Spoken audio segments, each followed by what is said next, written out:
करायचं आहे. म्हणजेच काय करायचंय, लोकांचा आजारही दुरुस्त करायचा आहे. आणि खऱ्या नियमाने जर विचार केला तर आज लोक आजाराने परेशान नाही आहे, पैशाने परेशान आहे.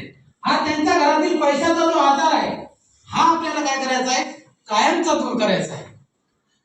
मी तुम्हा लोकांना सर्वप्रथम एकच गोष्ट सांगू शकतो, पैसा जर असेल ना तर त्याची किंमत केव्हा कळत नाही. पण पैसा नसेल ना तर त्याची किंमत माहिती आहे का, 15 रुपयाचे भजे सुद्धा तुम्हाला कोणी खाऊ घालत. पैसा जर तुमच्याजवळ नसेल ना 10 रुपयाचा चहा सुद्धा कोणी पाहत. पैसा तुमच्यासाठी का महत्वाचा आहे, अमृतधाराच का करायची आहे, यासाठी मी फक्त 5 मिनिटाचा वेळ घेतो. अमृतधारा यासाठी करायची आहे की तुमच्या चिऱ्यापियाचे जे स्वप्न आहेत ना हे तुम्हाला पूर्ण करायचे आहे. आपल्या मुलांनी स्वतः म्हणावं की माझी आई खरोखर माझ्या लाईफची हिरो आहे, माझे वडील माझे खरोखर